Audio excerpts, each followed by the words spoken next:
जी, ये बहुत ज़रूरी था। हम इनको पहले तकरीबन वार्न कर चुके थे कि तकरीबन 5-6 दफ़ा इन्होंने मियां नवाज शरीफ साहब के बच्चों के घर जाके इन्होंने गलत हरकत की थी, बड़ी-बड़ी इन्होंने बकवासें भी की और गंदी ज़बान भी इस्तेमाल की, जो हमने यहाँ नहीं किया। आपने नोट किया होगा कि हमने यहाँ पे बड़ा ज़बरदस्त और आराम से बिल्कुल किया। असल में आज जो इकट्ठे होने का यहाँ मकसद था, एक तो उनको ये बताना कि किसी के घर में जाना जो है ना गलत है। अब करना है एहतजाज तो जाके तब उसका रास्ता है पाकिस्तान हाई कमिश्नर उधर जाके किया जा सकता है। दूसरा जो था ये नियाज़ी साहब इधर आते हैं, आके इतने चंदा इकट्ठा करके पैसे ले जाते हैं और वो पैसे ले जाके उनका क्या करते हैं, आज तक ऑडिट नहीं हुआ उस पैसे का। हम चाहते हैं कि उसका ऑडिट किया जाए, इंटरनेशनल फर्म्स जितनी भी हैं उसका ऑडिट करें ताकि हमें पता चले कि वो पैसे ये कहाँ खर्च करते हैं। आया कि ये पैसे उन गरीबों के लिए जहाँ पर जिस मकसद के लिए लेके जाते हैं क्या उन पर ख़र्च भी होते हैं कि नहीं होते। क्योंकि मैंने देखा है आज भी सोशल मीडिया के ऊपर एक वीडियो चल रही थी, एक औरत इनको बद्दुआएं दे रही थी, उनका बेचा था 16 साल का बेटा जिसको कैंसर हुआ था, इसने उसको टेस्ट तक नहीं किए, क्या उसको चेक तक नहीं किया और कुछ नहीं किया जी। और बड़े अफसोस की बात है, बड़े दुख की बात है कि क्या गरीबों के नाम पर ये चंदा इकट्ठा करता है, गरीबों के नाम पर ये पैसे इकट्ठे करता है, लेकिन किसी गरीब को उसके हॉस्पिटल में फ़ायदा कोई नहीं है। अच्छा, गालबन आपने केस भी किया है, कोई हाई कमीशन को आपने कोई लेटर वगैरह भी लिखा हमने पिटिशन अभी दायर किया है ज़ुबैर गुल साहब ने उधर, और उसमें हमने वाज़ह तौर पे कहा कि इधर से जहाँ से ये लोग जिस कंट्री से भी लेके जाते हैं ये पैसे, उनके वो जितने भी ऑडिट हैं वो ऑडिट किया जाए इसके पैसे का। आपका यहाँ आने का मकसद तो ये था कि आप उनको दिखाएं कि किसी के घर के आगे एहतजाज नहीं करना चाहिए, हाई कमीशन के आगे करना चाहिए। ये सिर्फ आपने एक उनको झलक सी दिखाई है, देखिए हम भी कर सकते हैं इस तरह अगर हम चाहे।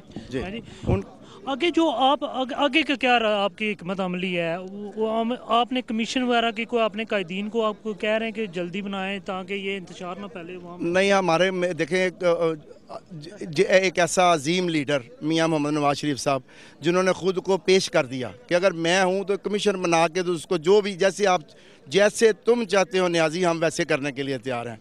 लेकिन नियाजी इधर बात करके जाता है, उधर मुकर जाता है दूसरी तरफ जाके लेकिन असल में यही प्रॉब्लम है कि ये पाकिस्तानी हो ही नहीं सकता, किसी हाल में पाकिस्तानी नहीं हो सकता। इसलिए नहीं हो सकता कि जिस दिन जब भी हमारे मुल्क में कोई तरक्की का काम शुरू होते हैं ये कोई ना कोई पंगा उधर डाला होता है। पहले 4 महीने 126 दिन इसने जो धरने किए हैं वो हमें पूरी दुनिया ने एंटरटेन किया उसको। वो नाच गाना हो रहा था, अपनी भी उसकी मौज लगी हुई थी, हमारी भी मौज लगी हुई थी, सबकी मौजें लगी हुई थी, लेकिन मुल्क का नुकसान हो रहा था, पाकिस्तान का नुकसान हो रहा था। पाकिस्तान को जिस तरह इसने नुकसान पहुँचाया है, बेहिसाब लोग जो कि आना चाहते थे पाकिस्तान इन्वेस्टमेंट लेके, है ना, वो सारे के सारे अब वो स्टॉप हो गए हैं, आना उन्होंने जो है ना अपना कैंसिल किया हुआ है। ये बड़ी प्रॉब्लम है। ये यहूदियों के कहने पे और इंडिया के कहने पे ये बंदा कर रहा है जो कुछ भी कर रहा है। और मैं 100% गारंटी के साथ कह सकता हूँ ये अभी मैच देखने गया था इंडिया, ठीक है जी, नियाजी मैच देखने गया था, वहाँ पर ये फिर इकट्ठे हुए थे, वहाँ से न्यू टास्क यही लेके आए थे कि आप पाकिस्तान में जाके हमने क्या कर रहा है। ये खुशाइन बात है कि आप तहकीकात के कायदीन तहकीकात कराएंगे, उस इल्ज़ामात की तह तक जाएंगे, लेकिन जो वो धमकी दे रहे हैं कि वो रायवंड जाएंगे आप एहतजाज करने के लिए, उसका आपका रद्द अमल क्या होगा? जी आपने देख ही लिया है, ये अभी 40 बंदे लेके उधर गए थे, हमने 400 बंदा इधर इकट्ठा कर दिया है। अगर ये उधर जाएंगे तो रास्ता हमें भी उसके घर का आता है, सबको आता है।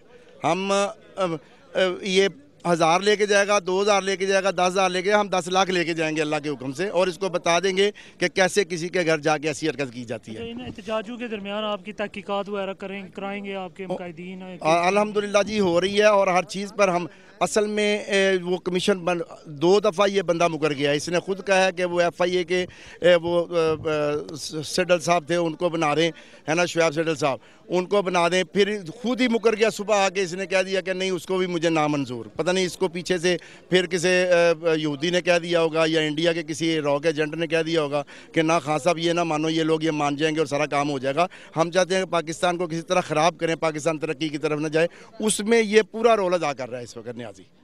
चलो बहुत बहुत शुक्रिया मियां साहब।